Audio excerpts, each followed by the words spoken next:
MPSC 2022 मध्ये मी या परीक्षेची तयारी सुरू केली होती आणि आज 2026 आहे. खूप चिंतेची बाब आहे की आजपर्यंत मी या परीक्षेमध्ये 2-3 प्रिलिम्स नंतर मेन्स सारख्या परीक्षेमध्ये अपयशी ठरलोय आणि या गोष्टीचं मला कुठंतरी वाटायचं, त्यामुळं मी एक बॅकअप सपोर्ट म्हणून जॉब सारखा पर्याय निवडला. आता याच्यामध्ये ग्रामीण भागातील प्रत्येक विद्यार्थी या सेम लूप मधून जात असतो. त्यालाही प्रत्येकाला वाटतं की सामान्य BA BSc किंवा एखादा इंजिनिअरिंग बॅकग्राऊंड मधलाही सामान्य परिस्थितीतला विद्यार्थी ज्याला काहीतरी प्रशासनासाठी किंवा स्वतःच्या परिस्थितीला सुधारण्यासाठी जेन्युइनली बोलतोय, त्याला या परीक्षेमध्ये उतरावं लागतं.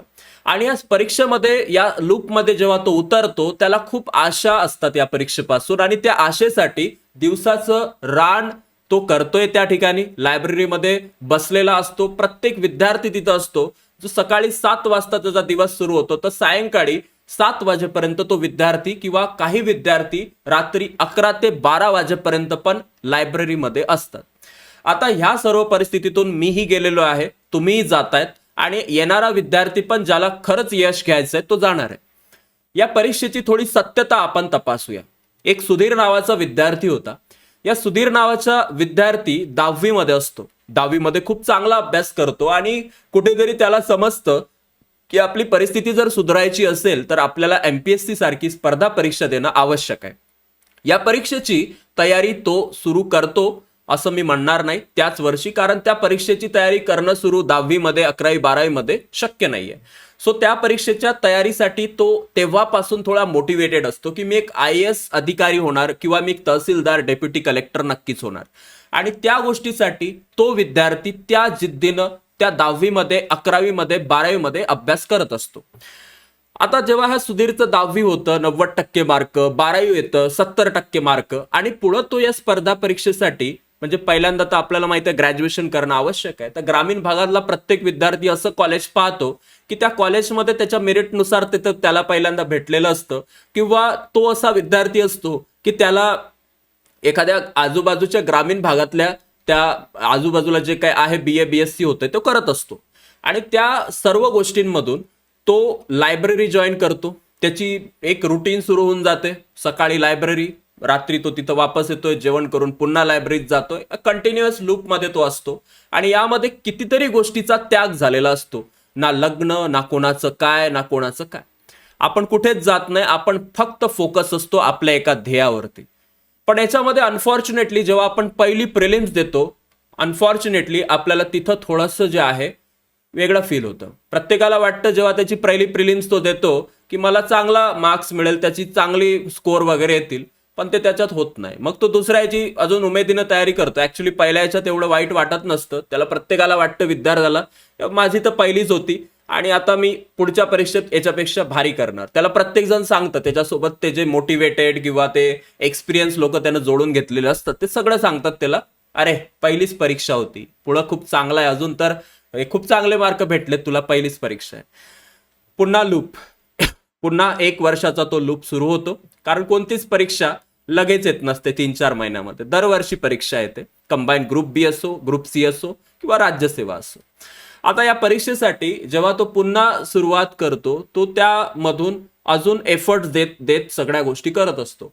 पुन्हा परीक्षा येते, पुन्हा 45-50 मार्क येतात आणि ते जे एक्सपेक्टेड मार्क्स असतात ते ॲव्हरेज विद्यार्थ्याला भेटणं म्हणजे थोडं कठीण होतं. आणि त्यानंतर आता त्याला कुठेतरी क्वेश्चन मार्क माइंडमध्ये तयार होतो की आता मी पुढं काय करायचं. त्यासाठी एक महत्वाची गोष्ट सांगतो की मी जेव्हा ही परीक्षेची तयारी सुरू केली 2022 मध्ये, 23 मध्येच मी एक पार्ट टाइम जॉब करणं सुरू केलं होतं. ऍक्च्युली तो जॉब नव्हता, ते माझ्यासाठी स्किल होतं, माझ्यासाठी एक पॅशन होतं, ते म्हणजे टीचिंग. त्या टीचिंग करताना मला बऱ्याच गोष्टींचा अभ्यासही झाला. मला समजलं की मी जर विद्यार्थ्यांना डिलिव्हर करतोय तर माझा खूप चांगला अभ्यास असला पाहिजे. मग मी त्याचा अजून चांगला अभ्यास करायचो, त्याची PPT बनवणं, ते व्यवस्थित तुमच्यापर्यंत पोहोचवणं, हे सगळं गोष्ट मी करत होतो. त्या गोष्टीत मला इंटरेस्ट पण होता आणि हळूहळू तो इंटरेस्ट माझं प्रोफेशन झाला हे मलाच कळलं नाही. आज मी 10th 11th 12th ला शिकवतोय and teaching is my favourite job. मला खूप आवडतं ते. आता याच्यात अभ्यास पण सुरू ठेवला तर त्या अभ्यासाचाही फायदा मला झालाच आहे. आणि एमपीएससीला मी तर या बाबतीत थँक्यूच म्हणेल. पण आता जे विद्यार्थी ज्यांना काहीतरी स्किल घ्यायचं, मी नक्कीच सांगतो की तुम्ही टायपिंग केलेली असेल तुमच्यापैकी बऱ्याच विद्यार्थ्यांनी, तुमच्यापैकी कितीतरी विद्यार्थ्यांनी MSc IT सारख्या त्या केलेले असतील कोर्सेस. तर एक काम करायचं की जेव्हा आपण हे सगळं करतोय, ज्या पद्धतीनं आपण हे कोर्स करतो, तर सुरुवातीच्या काळामध्ये काही कोर्सेस करून ठेवायचे. जर तुम्ही ITचे असाल तर डाटा अनालिसिस किंवा डाटा अनालिस्ट सारख्या गोष्टी आहेत, त्यानंतर कोडिंग सारख्या गोष्टी आहे, पायथन आहे, जावा आहे, किंवा आपल्याला माहिती आहे जो विद्यार्थी नाही आहे याच्याशी रिलेटेड, त्याला क्रिएटिव्हिटीमध्ये इंटरेस्ट आहे, त्यांना ग्राफिक डिझाईन करायचं, त्यांना व्हिडिओ एडिटिंग करायची, हे कोर्सेस तुम्ही एक तुमचा एक बॅकअप सपोर्ट म्हणून तयार ठेवू शकता. जेव्हा कुठं भविष्यामध्ये तुम्हाला असं वाटेल की हे थोडं होत नाहीये बाबा, मला काहीतरी पार्ट टाइम जॉब करायची वेळ येऊ शकते, त्यावेळेस हे कोर्सेस आणि या सगळ्या गोष्टी तुमच्या कामात पडणार आहेत.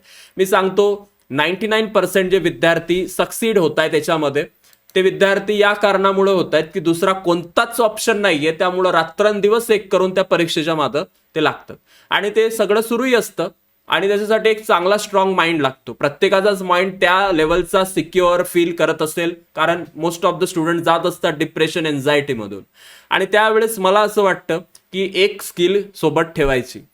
ज्यांचं बॅकग्राऊंड चांगलं आहे ते थोडं बिझनेस आयडियाजकडे पण जाऊ शकतात, एखादी गोष्ट स्टार्ट करू शकता. माझा एक मित्र आहे, त्यानं लायब्ररी सुरू केली, त्यानं एक अभ्यासिका म्हणजे आपण त्याला तेच म्हणतो, सोबतच त्यानं ते मेस वगैरे सुरू केली. तर त्यानं एक बिझनेस आयडिया तिथं अप्लाय केलेली होती. आपल्याकडे तेवढे फंड्स असतील तर ठीक आहे, नसेल तर आपण आपल्यासाठी काहीतरी चांगले कोर्सेस नक्कीच करू शकतो. एज्युकेशन थांबवायचं नाही. कधी जेव्हा आपण स्पर्धा परीक्षेमध्ये येतोय, नेव्हर स्टॉप लर्निंग. म्हणजे हे स्पर्धा परीक्षेचा अभ्यास सुरू राहणार, त्याच्यात काय विषय नाही. पण ते काय, तुम्ही BSc केलं असेल तर MSc करा, तुम्ही जर BA केलेलं असेल तर सोबत सोबत MA करत राहा, कारण ते त्यातले विषय रिवाईज होणार, पुन्हा त्याचं नॉलेज येणार आणि ते आपल्या स्पर्धा परीक्षेत कामात पडणार आहे. मला तुम्हाला एक प्रश्न म्हणजे तुमच्या मनात असेल, तू का सांगतोय एवढं, तू काय केलंयस? तर केलंय. 2-3 प्रिलिम्स निघालेले आहेत. मेन्समध्ये आपल्याला कुठेतरी अपयश आलंय आणि त्या अपयशामुळं खचून न जाता आपला जो बॅकअप सपोर्ट आहे तो घेऊन अभ्यास चालू आहे. असं नाही की अभ्यास थांबवलेला आहे. एक मोटिवेशन देण्यासाठी मी तुम्हाला नक्कीच ही एक सिरीज सुरू करणार आहे, ज्यात आपण कितीतरी विद्यार्थ्यांना असं फील नाही होऊ द्यायचंय की तो एकटा आहे. हे सिरीज त्यासाठीच आहे की तो जो विद्यार्थी फील करतोय पुण्यामध्ये, अमरावतीमध्ये, बुलढाण्यामध्ये किंवा महाराष्ट्रातल्या 36 जिल्ह्यापैकी कोणत्याही जिल्ह्यामध्ये, त्याला एक आपण सोबत घेऊन जाऊया. या सिरीजचं एक महत्व आहे की या सिरीजमधून आपला विद्यार्थी पुढे गेला पाहिजे, त्याला एक मेंटल सपोर्ट भेटला पाहिजे. ही त्यासाठी सुरू केलेली सिरीज आहे. कारण प्रत्येकच विद्यार्थ्याला आज आधाराची गरज आहे. हा आधार काही लोक पैसे घेऊन देत आहेत आणि तो पैसे घेऊन दिलेला आधार काही कामाचा वाटतो का? त्याच्यात पहिल्यांदाच स्वार्थ पाहिलेला आहे आणि स्वार्थ पाहिलाय तर मग कसला आधार आहे तो? ठीक आहे. त्यामुळं सुधीर सारखे, सुजल सारखे, सुनीता सारखे जे काही विद्यार्थी आपल्या या सेशनला किंवा आपल्या या मोटिवेशनल व्हिडिओजला पाहत असतील, मी त्यांना सांगतो घाबरायची गरज नाहीये. प्रत्येक जण या लूपमधून जातोय, झोनमधून जातोय. तुमचं हार्डवर्क, तुमचं डेडिकेशन कामात येणार आहे. MPSCचा विद्यार्थी वाया जात नाही. MPSCचा विद्यार्थी किंवा कोणत्याही स्पर्धा परीक्षेची तयारी करणारा विद्यार्थी आयुष्यात खूप काही चांगलंच करतो. हारायची गरज नाहीये, आपल्याला घाबरायची गरज नाहीये. त्यामुळं सांगतोय की येणाऱ्या काळामध्ये या सर्व गोष्टींचा तुम्हाला म्हणजे पाहिजे असेल सपोर्ट, तर मी रोज एक व्हिडिओ टाकत जाईल. तुमचा जर होकार असेल तर नक्की कमेंट बॉक्समध्ये एक रेड हार्ट टाका आणि या रेड हार्टच्या माध्यमातूनच समजून जाईल की तुम्हाला या सगळ्या सपोर्टची गरज आहे.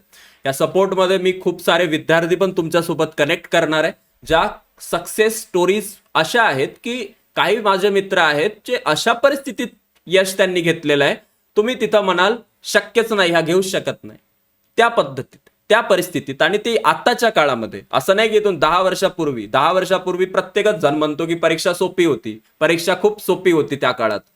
आताच्या काळात त्यानं ती क्रॅक केलेली आहे, आताच्या काळात ती तिनं क्रॅक केलेली आहे. तर ह्या सगळ्या विद्यार्थ्यांचे अनुभव मी तुमच्यासोबत शेअर करणार आहे. तर अशा अजून बऱ्याचशा गोष्टी मला सांगायच्यात. आज थोडा काय झाला की मी व्हिडिओ रेकॉर्ड करायला घेतला, पहिलं मी खूप जे काय बोललोय ते रेकॉर्डच नाही झालं. आता पुन्हा रेकॉर्डिंगला लावलंय आणि हा व्हिडिओ रेकॉर्ड होऊन तुमच्यापर्यंत आता येणार आहे. सो अशा व्हिडिओजसाठी या चॅनलला नक्की सबस्क्राईब करून ठेवा आणि पुन्हा मी तुमच्या फीडमध्ये येईल तर या चॅनलवर जे कायमाचे व्हिडिओ तुम्हाला भेटत जातील तर ते नक्की पाहायला विसरू नका. भेटूया पुढील व्हिडिओमध्ये.